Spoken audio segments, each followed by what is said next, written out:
Hi everyone, welcome to the podcast today on contract law. On contract law, hints and tips with Hawards Soper. Hi Howard. Morning everyone, good to be here. Nice to see you or not see you. Thank you so much for joining me. So I'm Danielle Goodrick, Knowledge Product Manager for CIPS, and as I said, Howard is joining me today. Howard has extensive expertise in contract law, so I'm delighted to have him join us today. He's been a member of CIPS for a long-standing period of time and retired in 2014, and prior to that, he was a Fellow of the Institute. He has a law degree and has taken a widespread number of roles, such as Vice President of Commercial, Contracts Manager, and Legal Director. He recently completed his PhD in 2018 and he's committed to sharing his expertise and best practice. So it's great to have you here today, Howard. I'm so excited. Contract law is one of the key skills for contract managers that we see all the time coming through in research. So it's great to have some expertise from you in this area. So we've got some questions to run through with you today, if that's okay. And if you can share your tips and hints with us, that would be great. So first question from me then is, how do you make a contract work? Making a contract work is one of these areas that I think that we don't pay enough attention to. And there are two dimensions to making a contract work. One is making sure that the thing is set up in the right way, that it's clear, that you've got the right kind of, your incentives are clear, your governance strategy is clear, your KPIs are clear, your management structure is clear, and so on. And so you make it work in several dimensions. The key issue for me is always understanding the other party. What does the other party think the contract's about? Because this is often the first thing you find out, that you don't think that it means the same thing as they think it means. And so you've got to try and understand that, and understand if there is a gap there, how are you going to bridge that gap? How are you going to resolve that problem? Because if you don't resolve it, you'll end up with this poisoning the thing. Mm-hmm. So you do need to sit down, understand each other's drivers. That comes through various things. I've put up here good formal and informal governance. Mm-hmm. And the formal governance are these kind of set piece structures where you sit down and have a good discussion about what's going on and what's going well and what's not going well.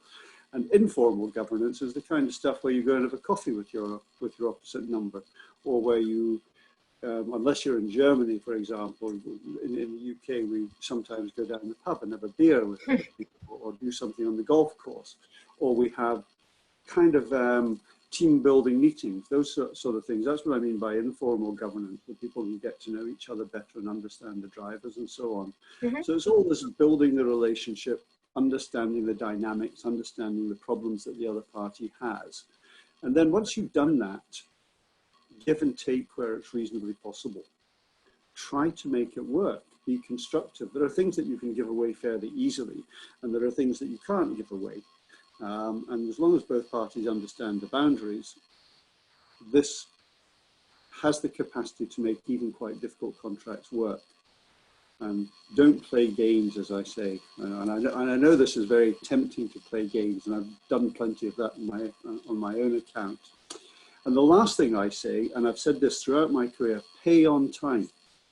Mm-hmm. Especially in long-term difficult contracts. Don't mess around on payment, because it's almost certain that you owe them much more than you're withholding for minor stuff. So just pay.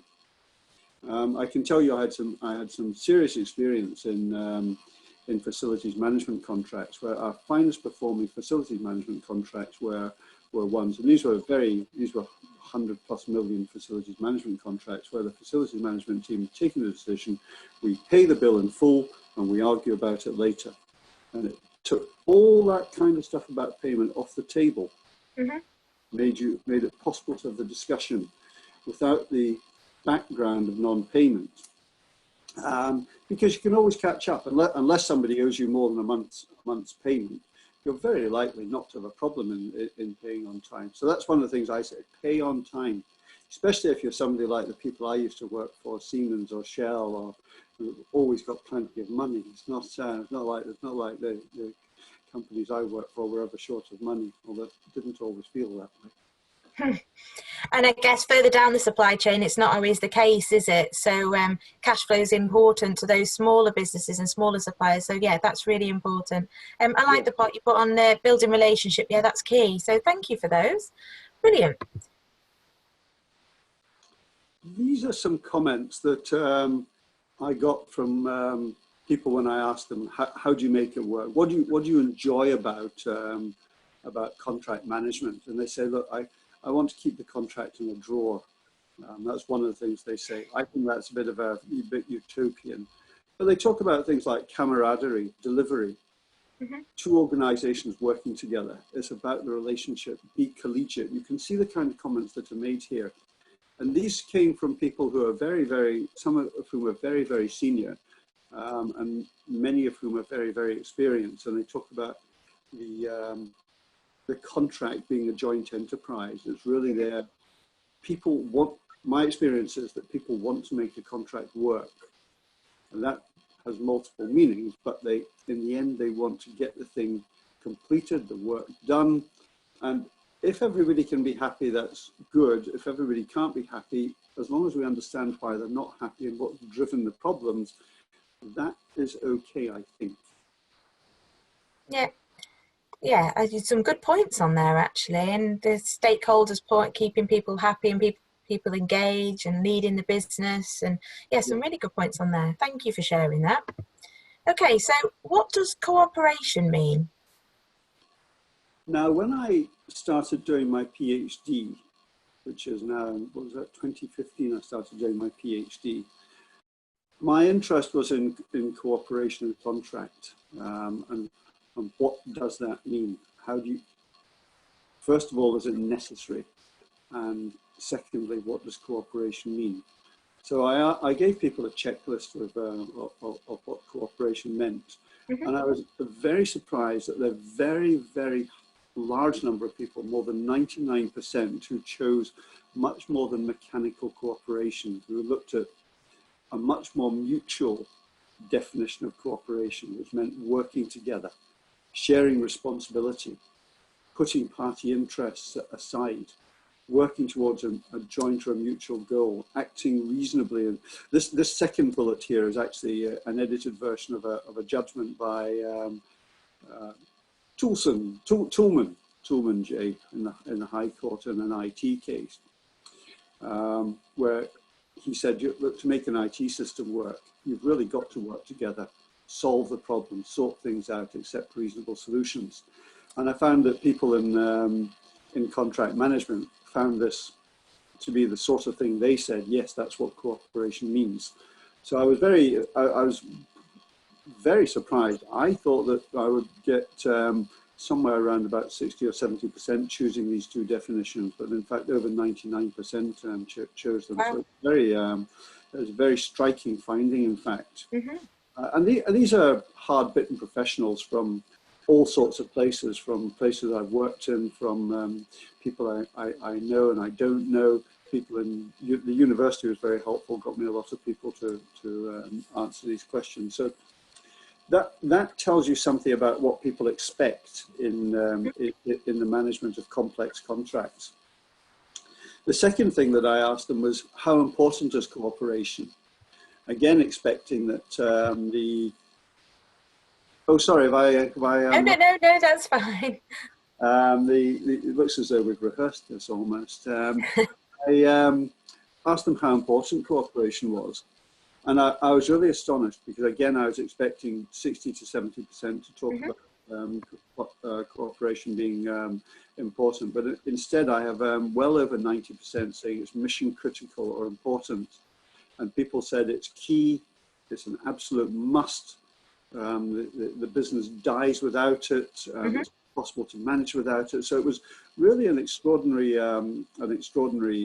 finding, particularly when you take it in conjunction with the previous finding that cooperation is not mechanical cooperation. It's not about sharing the same tools. It's not about governance. It's about actually paying attention to making the contract work, if you like, making the contract successful. So this element of how important cooperation is to people in the commercial world is a very striking finding. Now, just to do a very minor divergence onto the legal issues here, I said that the second bullet in how contract is defined is an edited version of a legal principle from an IT contract. And so what I tried to do then was work out through these, through what my respondents told me, can we get this down to legal principle? And indeed, my view is you can get this down to legal principle, but it's very difficult because the courts are quite cautious in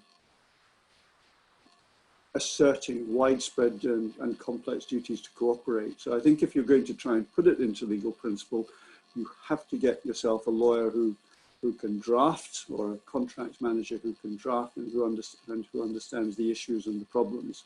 It's not easy, but it is possible, in my opinion. So these two things can be caught in the contract, but they also need to be caught by the management of the contract. People who are managing the contract have got to really try to make it work. So there are two, again, as always, there are two dimensions to this. There's the legal element and there's the management element, and they have to work in tandem. Yeah. Good advice there. Thank you for that. So the duty to cooperate then, when it comes down to the day-to-day, is good communication. We all know that. Good communication. That doesn't mean email and texts and things like that. That's included, but it means going and talking to people, sitting down in people's offices. Co-location has often been a big winner where I've been, but of course that's more difficult in the time of COVID. But co-location work has always worked well when I've been in these areas. Professional governance, meaning two things. One is paying real attention to those big set piece meetings where you're saying what's gone well, what hasn't gone well. How do we reward the stuff that's gone well? How do we improve the stuff that's gone badly? A real element of trying to make this work. Genuine attempts to settle issues. Don't let things fester. Don't mess around. Get the rubbish off the table. Concentrate on the big stuff. Delegate the ability to settle the stuff. And a right to fix defects, which sounds odd, but actually in English law, there isn't a right to fix defects. It's one of these barmy aspects of English law that the example I give in my book is if you're having a kitchen done, and you've had your kitchen installed, and something goes wrong, plug doesn't work, the washer doesn't work or something, do you immediately terminate the contract and sue the contractor, or do you ring them up and say, can you come and fix it? And they always come and fix it. Now, it seems to me that that's an absolutely simple legal principle, but it doesn't apply in English law. Right. It is barmy. And taking decisions in a rational manner, you know, when you've got to decide what takes priority, what kind of changes you're going to make, all those sorts of things. Be fair and rational in the decisions. That's not difficult. That's probably close to what the law is anyway, close-ish. But what I've talked about in the theoretical element of it is what is the interest in contract? This is a sort of the legal term. And I say the performance interest is the only true interest. Everybody is interested in having a contract performed. I didn't come across anybody who said, I enter into contract so I can beat up the other party, terminate and make money that way. Everybody said, I'm going to enter into contract so I want something to be done. And that's what drives my view both of contract law and of contract management. Good. I think that some of your tips on there are really, really helpful, I think, within the communication side and attempts to settle issues. And I think, interestingly, the right to fix defects you mentioned as well, not being applicable in English law, but it makes sense when you put it into the context of the example you gave. So why wouldn't you give the opportunity? So, and it seems about that two-way relationship. So thank you for that. Well, it was when I was thinking about this, as an example, because the kind of things I've dealt with are things like LNG plants and power plants and baggage handling at Heathrow Airport and things, Yeah. contracts. And I thought, well, actually, this applies to people who are having a kitchen or a garage built or an extension built. When you've got your builder with you, you operate on this cooperative, usually in this cooperative way. Can you move the plug from there to there? Can we have a bracket there and things like that? And it just happens because that's how people expect to run contracts. Yeah, yeah. Oh, right, okay, and this again is another set of the comments on how you manage these contracts. And again, you see, talking about treating people with respect, don't be pig-headed. I loved some of these comments that I got. Yeah, I was just looking at that. Well, the one I liked best is a friend of mine who's a vice president in a car hire business. In a crisis, you make friends, not money. And what he was referring to was the aftermath of 9/11, when all flights in the US were grounded. And he and his company had thousands of cars stranded and thousands of customers stranded all over the US. And they said to them, all of them, just take the car home, drive home, however far it is, we'll sort the mess out later. And they didn't charge them anything. They didn't charge them for the car hire. They just said that. And he said it was a huge boost to the business. And he said, and it felt the right thing to do because everybody had a problem. And I like that. But it's a more general, thing. In a crisis, you make friends, not money. But that was a terrific conversation. But you see an awful lot of this is about understanding other drivers, recognize that you've got different objectives and preempt the problems, lead, be frank. That was another thing that came through a lot. People said, be frank, be honest with people, be straightforward, don't mislead them, tell them what the reality is. So that was very, very good. And the other one you can see down on the purple area, pre-agreed escalation, good governance, and 2 management streams working at executive level. And that's one of the things that's really difficult for people is this idea of escalation, because escalation always means trouble, but it shouldn't do really. It should be just a sort of a normal Process, really. Who's got the capacity to solve this problem? You know, you and I can't do it. Do we route it upstairs, or actually is that where it should be? But it shouldn't. But we all know how problematic escalation is, because it seems as if you're telling tales on people when you're escalating. But it really should be a professional, normal day-to-day approach.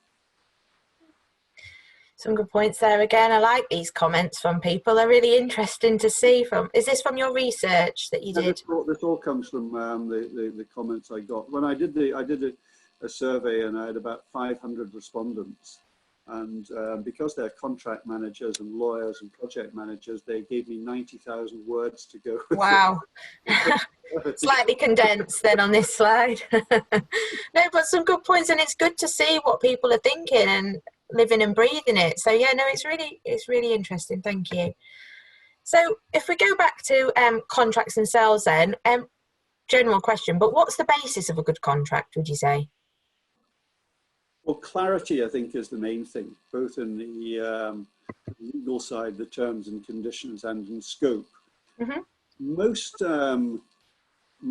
disputes tend to come out of scope issues. That's where the problems tend to arise at their sharpest, is scope. So clarity of scope and an understanding of scope is really important. Sensible and workable incentives, whether they're disincentives like liquidated damages or service point deductions, sensible levels, you know, not incentives that are designed to hammer the contractor, but incentives that are designed to make sure that you get what you want, or the contractor gets what he wants. So the incentives need to be designed, and I think they should be generally both sides. There should be bonuses for good performances and deductions for poor performance, but they should be sensible and workable and clearly connected to the purpose of the contract. Clear measures and not too many of them. So whether you're using something like a traffic light system or a or a balanced scorecard or something like that. Make sure your measures are clear and not too many. I once spoke to a management team that was collecting 250 KPIs every month. Wow. And I said to them, look, this is a cottage industry. It's not ridiculous. But they wouldn't come off it. And they recognized that maybe only 20 or 30 of them were actually sensible or Right. useful. And otherwise you get into the area of just collecting data for no particular reason.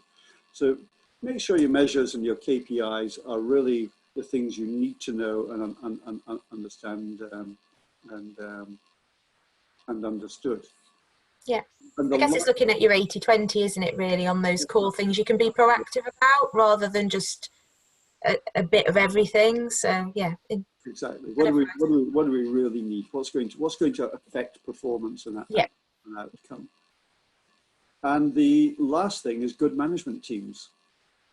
That seems obvious, but it's something that you can see from recent government reports, and especially the report that came out after the Carillion disaster.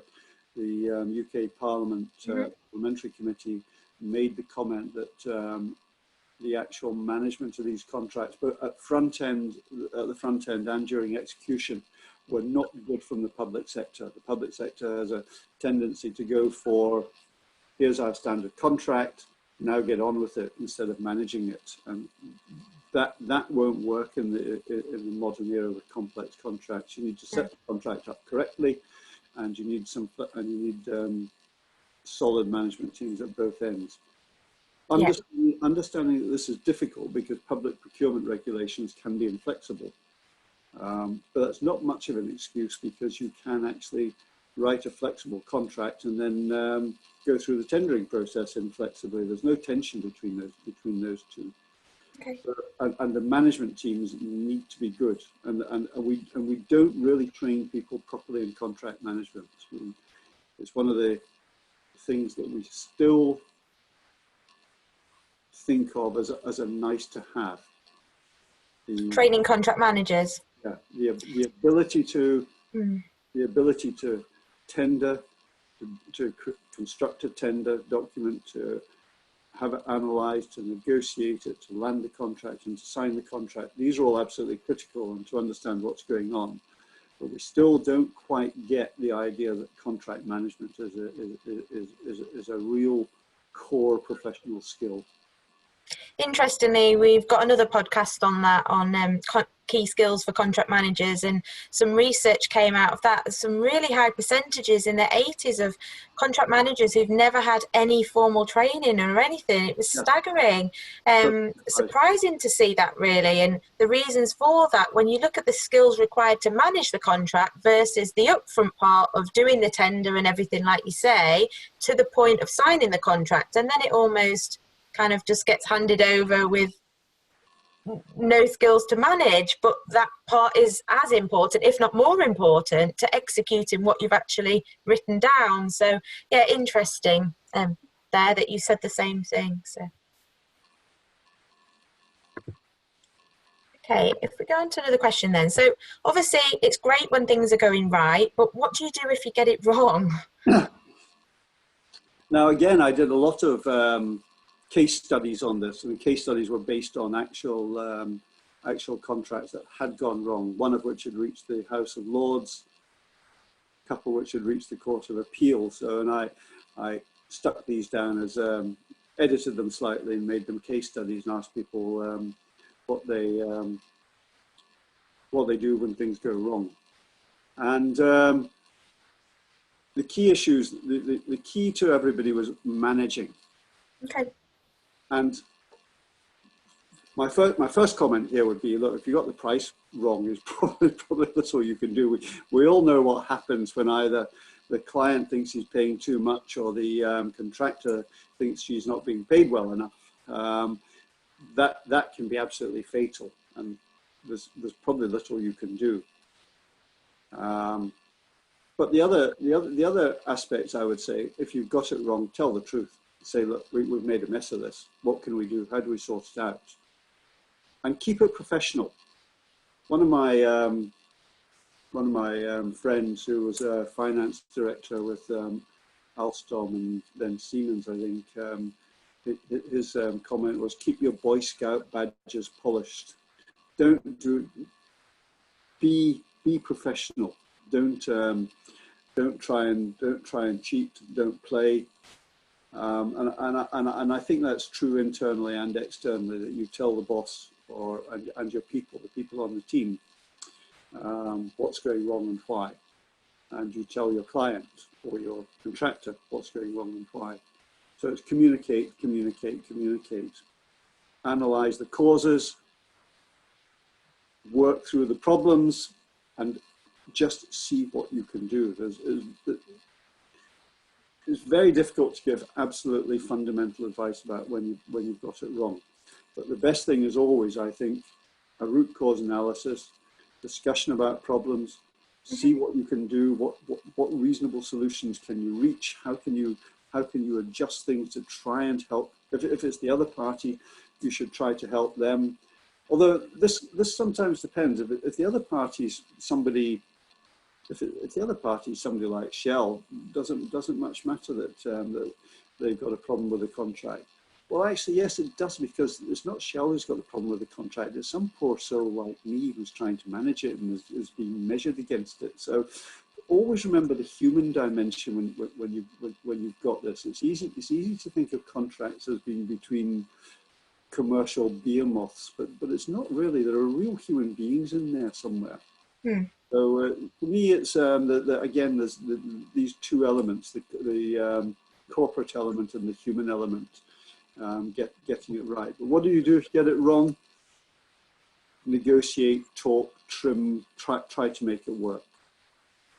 That's all I can advise on something like that. And this is a really odd case that I ask people about. It's a Scottish case. I keep telling people all the best cases are Scots, but this is a case of a very small agricultural harrow worth about £14,000, and it went wrong, and the supplier fixed it, but then he wouldn't, and the farmer said, well, what was wrong with it? And the supplier just refused to tell him. It sounds incredible, but it's a case that went to the House of Lords, in the end, and I asked my respondents, what do you do if this happens? Most people said nobody behaves like that. So actually they do.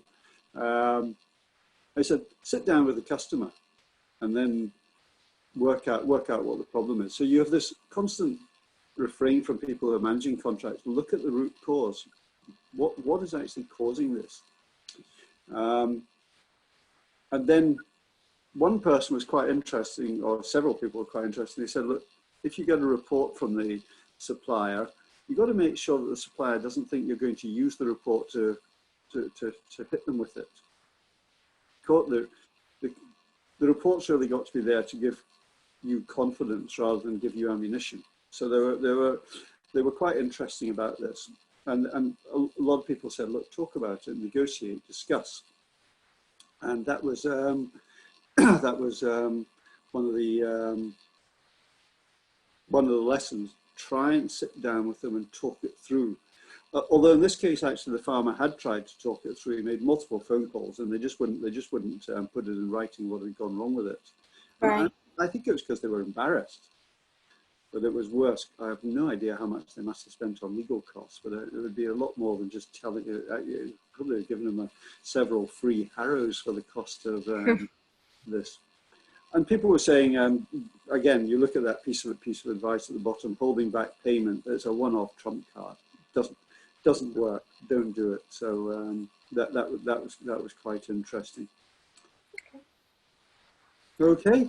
Yeah, no, great. So just to finish off then, I'd just like you to see if you can kind of summarise into a few tips for members on kind of top tips for success, really, or things to look out for. That would be great.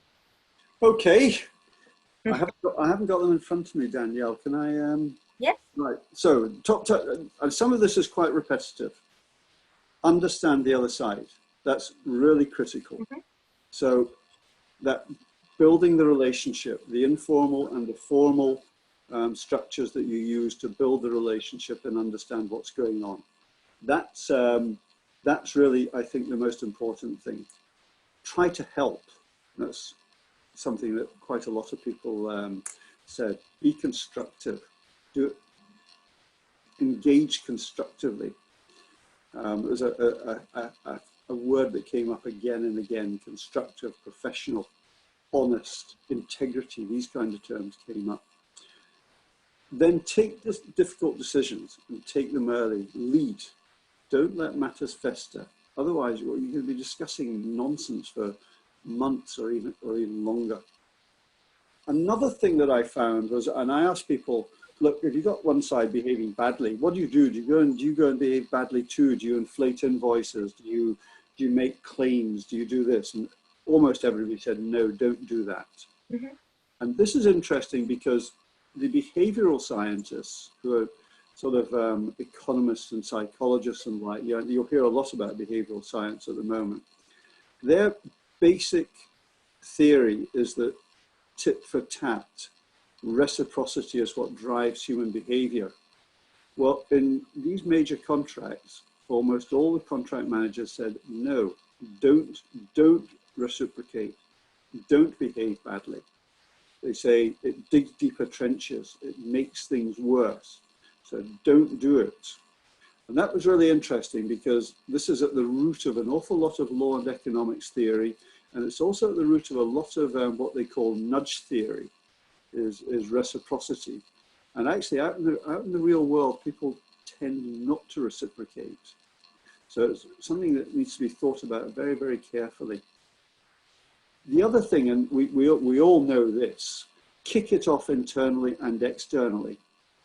You know how these things work. You know, you finish the contract, you chuck it over the fence to your contract manager.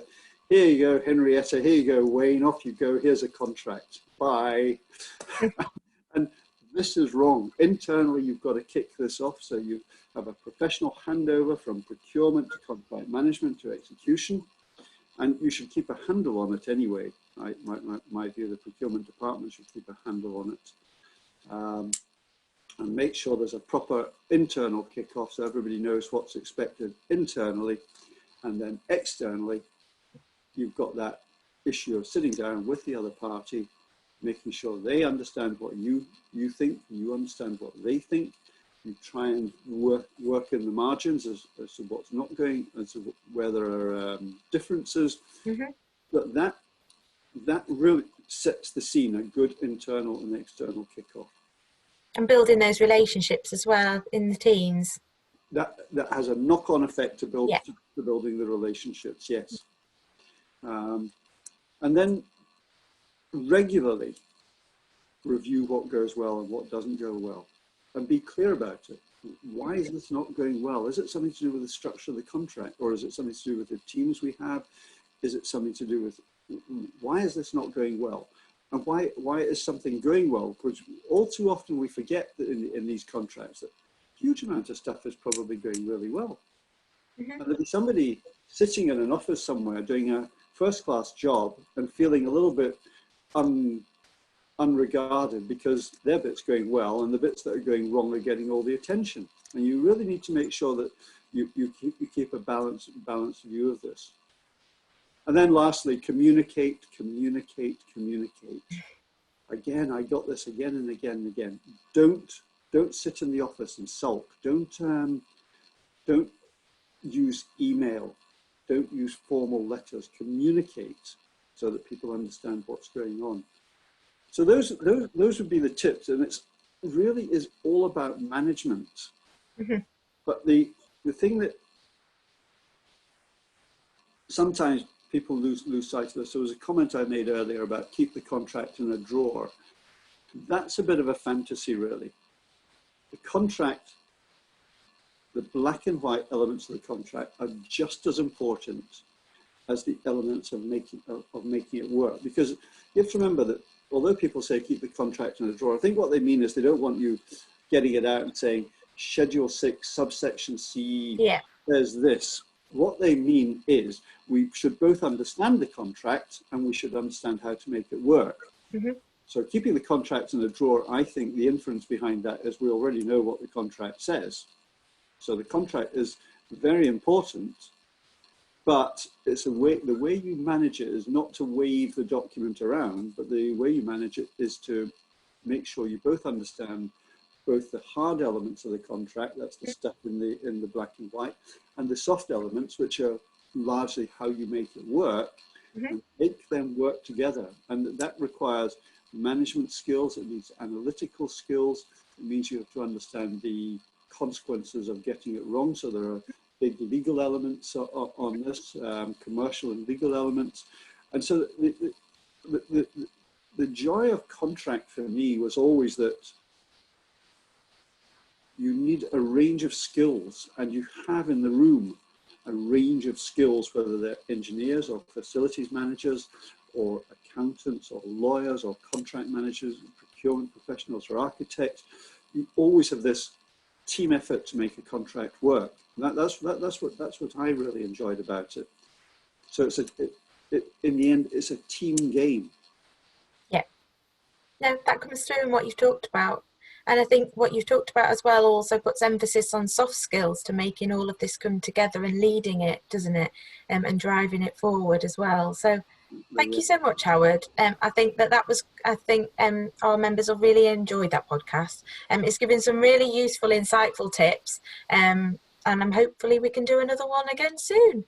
Thank you to everyone for listening today. Hope you enjoyed that. You can access all our podcast guidance on contract management and other topics at cips.org/knowledge. So thank you very much, Howard, and I'll hopefully see you again soon. Thank you. Yes, thank you.